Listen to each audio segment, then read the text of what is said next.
ترمذی شریف حدیث دی، ابن ماجه شریف کې مشته، ابو داود شریف هم دغه روایت را نقل کړی دی او د دغه روایت راوی خلیفه ثالث حضرت عثمان غنی رضی الله تعالی عنہ مبارک دی. حضور اکرم صلی الله علیه وسلم مبارک ارشاد فرمای یو وظیفه خای، یو ورد خای د مصیبت نه د بچ کېدو دپاره، د تکلیف نه د بچ کېدو دپاره. حضور اکرم صلی الله علیه وسلم مبارک ارشاد فرمای چا چې سحر وختي دا کلمات درې ځل ووي چې بسم الله الذي لا يضر مع اسمه شيء في الارض ولا في السماء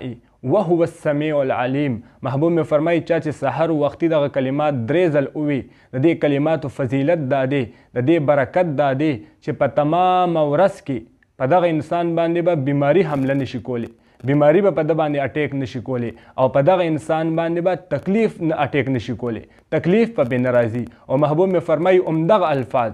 همدغه الفاظ که چا د شپې وویلي نو بیا به د دې فضیلت او برکت دا وي چې په تمامه شپه کې تر سحر راتلو پورې محبوب فرمایي چې په دغه انسان باندې به بیماری او مصیبت اټیک نشي کولی، بیماری او مصیبت په دغه انسان باندې نه راځي. نو تمام مسلمانانو له پکار دي چې په عام ورځو کې دا خپله وظیفه وګرځئ او سحر یې وایي، ماښام یې وایي، او بیا بالخصوص د وبایي حالت کې چې یو وبا راګډه شوې ده په تمامه دنیا باندې، نو په دې کې د حضور اکرم صلی الله علیه وسلم مبارک دا ښودلی شوی ورد، دا ښودلی شوی وظیفه باید هر مسلمان دا عمل لاندې راولي. او سحر هم دا وایي، زیات نه زیات 2-3 منټه به په دې باندې لګي، ماښام هم دا وایي، او خپل ځان د بیمارۍ نه په حفاظت کې وساتي.